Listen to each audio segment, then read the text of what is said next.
Mr. Sherlock Holmes, I presume. Correct. With whom do I have the pleasure? Emilio Estevao, happy to make your acquaintance. I am here on behalf of Mycroft, your brother. He is on his way to Cordona. In the meantime, he requests your assistance with a sensitive matter. My orders are to provide you with the details. You have my attention, Mr. Estevao. Mark Ridley, the son of General Arthur Ridley, is being blackmailed. Suffice to say, the compromising material is of a delicate nature. The matter is of no small importance to the Crown, especially given the status quo on Cordona.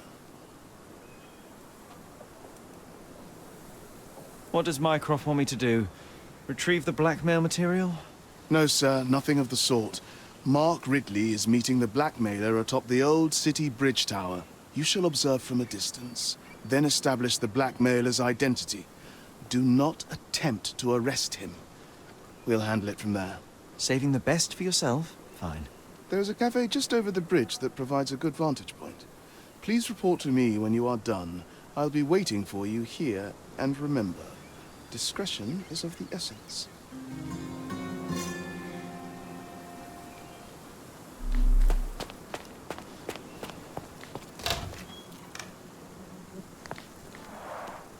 It's a bizarre object, and yet oddly familiar.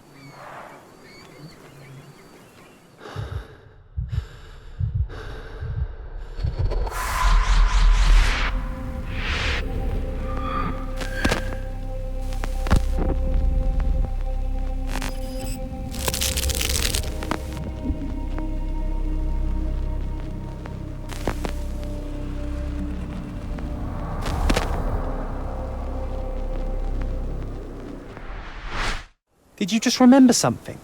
Yes. A room full of curiosities and artifacts. I think I can find it in the manor. Sherlock.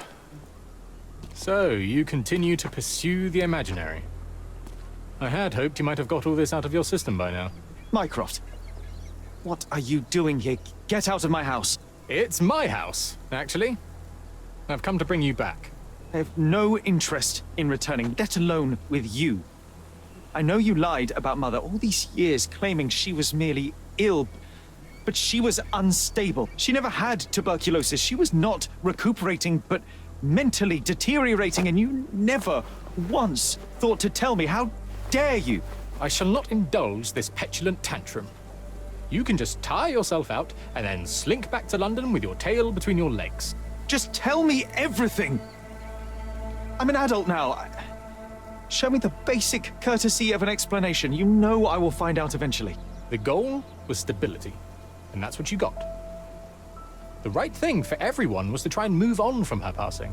The consequences of one's actions determines what is right or wrong. Yes, exactly. The ends justify the means. After leaving Cordona, Sherlock, you had a normal childhood. In London, I was able to support you, guide you, shape you into a fine and productive young man. You have so much potential, so much to offer society. But that's not the end. Now I found the truth, and it has shattered everything I knew about her, about you, and about myself. I feel unstable because of you. Your actions were not justified. Lying never is. Oh, grow up, Sherlock. It was a white lie which has as much use in the realm of the interpersonal as the international. It is time you come to accept that some things are bigger than yourself. Oh, you are full of it. You like to pretend you care about the big picture, but it's just an ego trip. You like knowing more than others. You like greasing palms and rubbing shoulders with the rich and powerful. You like having eyes and ears everywhere. The fact it helps the nation is incidental, because all you care about is yourself. It's true. I have agents everywhere, including Cordona. If you weren't so damn stubborn, you'd realize that means I'm only here for you.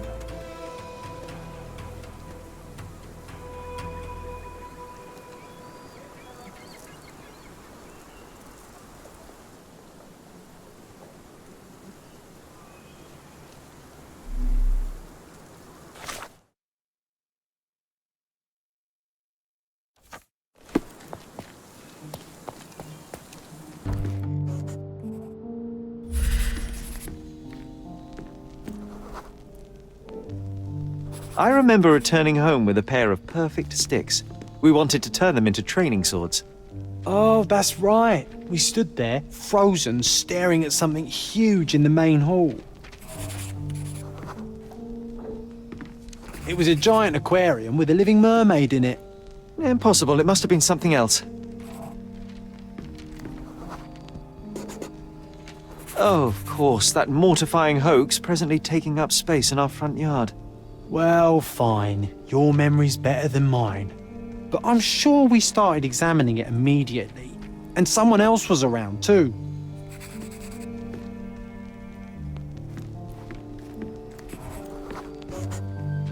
It was my mother. She asked what I thought of the artifact. You were really concentrating and holding something in your hand.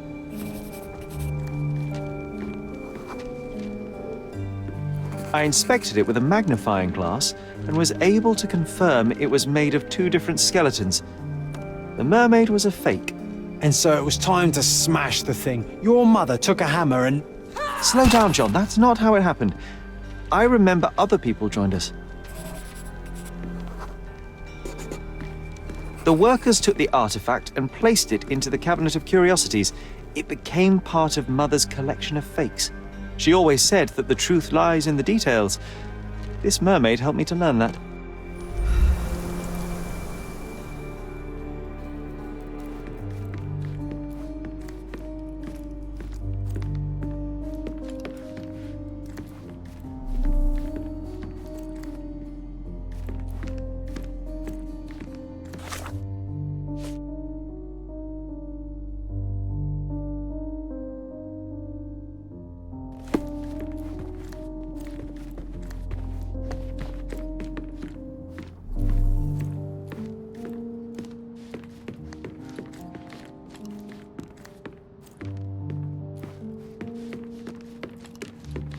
I think our family portrait used to hang here.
Ah yes, my mother's studio. She was an authenticator, and this was her cabinet of curiosities. I never saw the point. What does it matter if some artifact is real or not? It still exists. One of the most ridiculous fakes I ever saw. Its owner insisted it was a polar bear. He thought the white paint on the brown fur wasn't noticeable.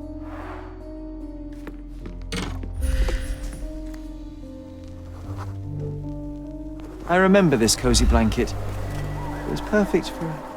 Wigwam! Oh, that was a joy to build them. Imagining ourselves as wayfarers on the other side of the world.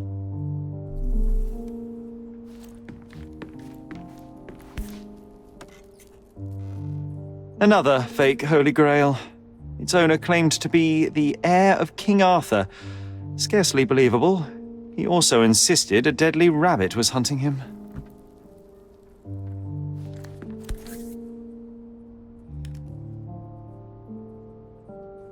Watkinson and Holman, Chapter 1, by WhYdO. Oh, Mycroft. He always acts so serious, but then reads tripe like this. John, if I remember correctly, you couldn't put this book down.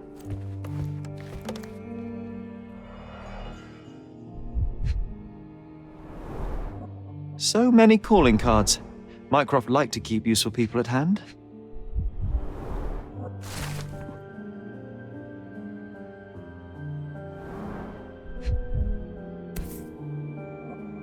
carefully opened.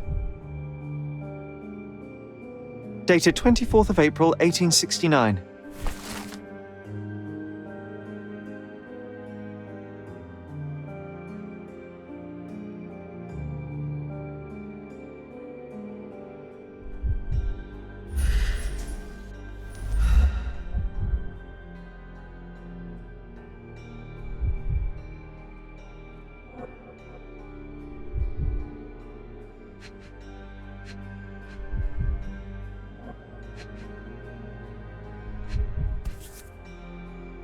Reliable and driven. I recognize Mycroft's handwriting. Officer Luciano J. Placido.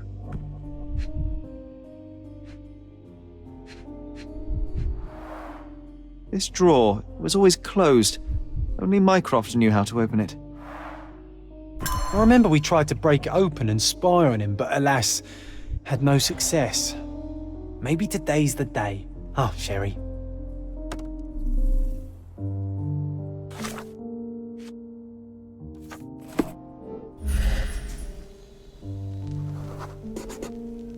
Ah, the memory comes back. We snuck about watching him. He closed the drawer and went to the hall. We were like two shadows crawling behind him.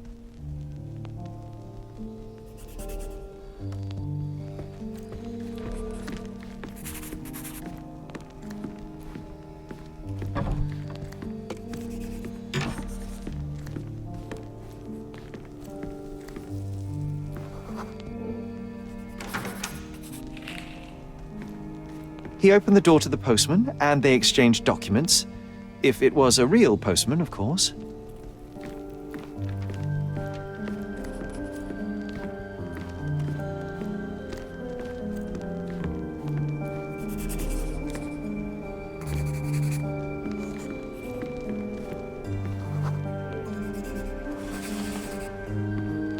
The painting on the wall was slightly atilt.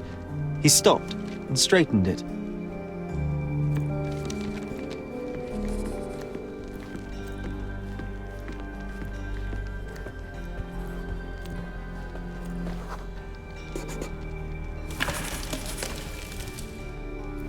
Then he threw some logs into the fire and sat in his armchair to read.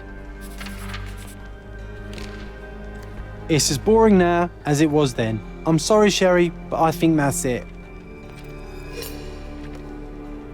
Wait, John, we never use the fireplace in the mornings.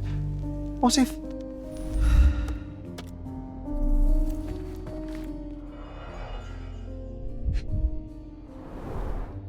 A bit of juniper in the fireplace created a soothing atmosphere. It's the little things, isn't it? I think this is what we're looking for.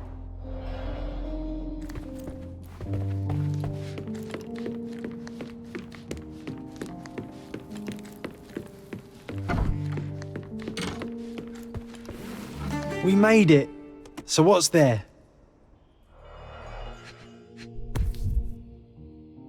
Single malt whiskey, Mycroft's favourite.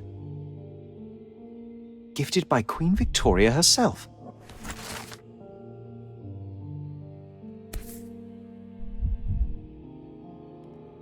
Otto Richter. This one is rather thick. Mycroft can be truly dogged in his research.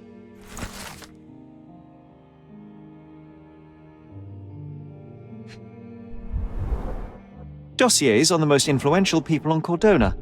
Mycroft always had a habit of building files on everyone he met.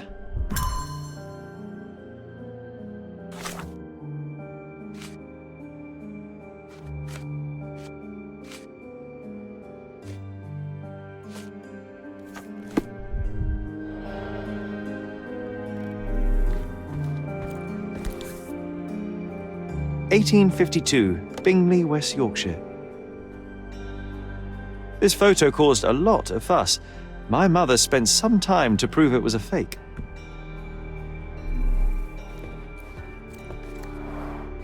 Look, it's Roger. This jolly old man's well preserved. Even looks refreshed.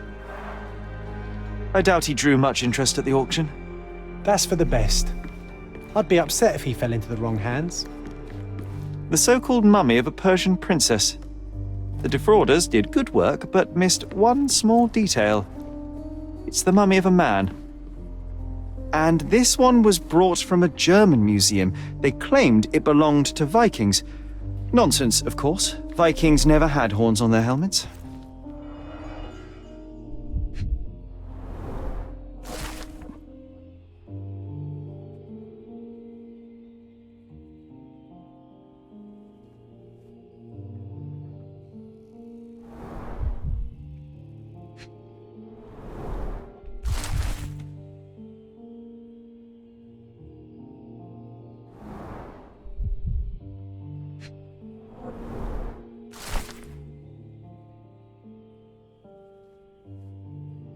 Clearly, it was deliberately torn.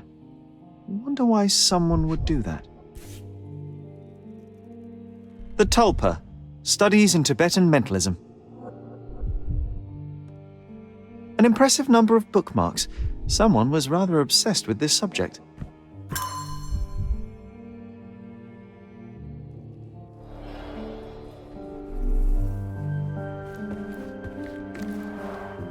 The full plate armour of Sir Robert Swanford.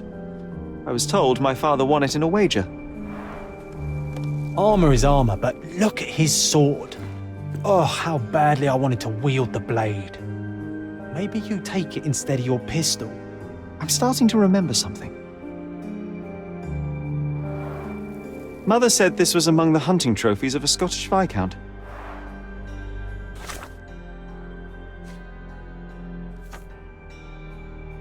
So he tried to persuade everyone that his forest was inhabited by these beasts. It would have been thrilling if it were actually true.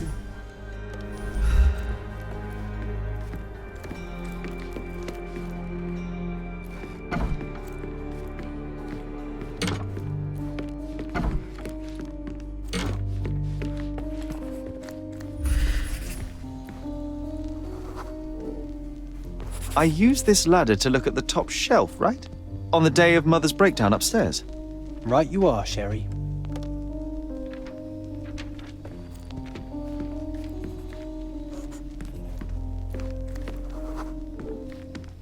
We heard a noise.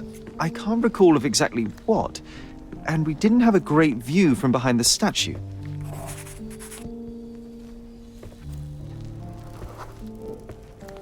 The books and papers from the table somehow ended up on the floor. Now it's coming to the surface. I feel it.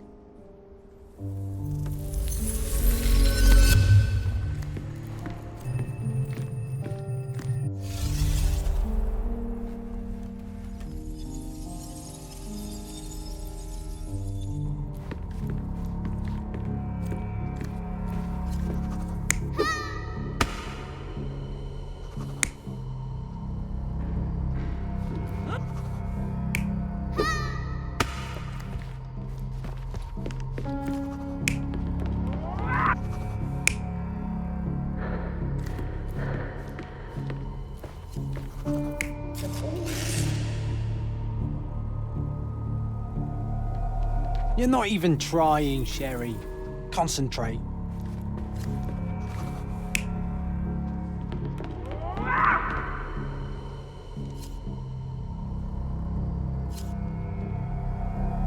You're not even trying, Sherry. Concentrate.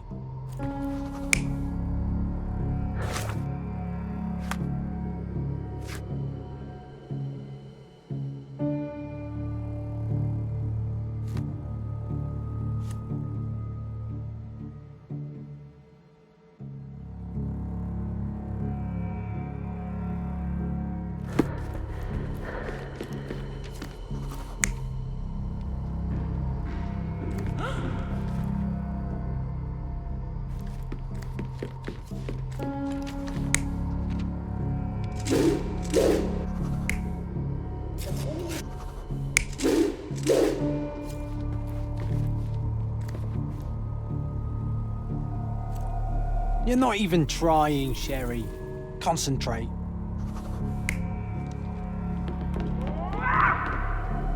You're not even trying, Sherry. Concentrate.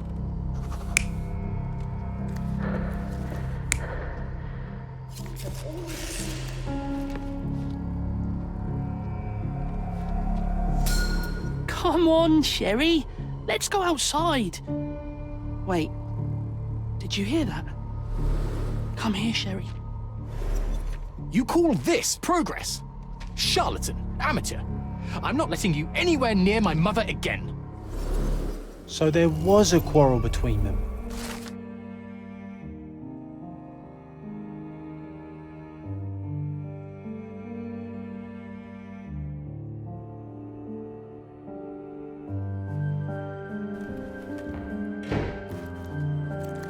I heard a noise in the hall. Let's check it out.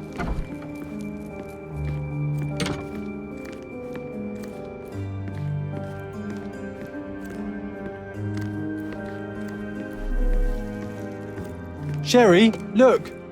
We've got a parcel here. Hurry up and let's see what's inside.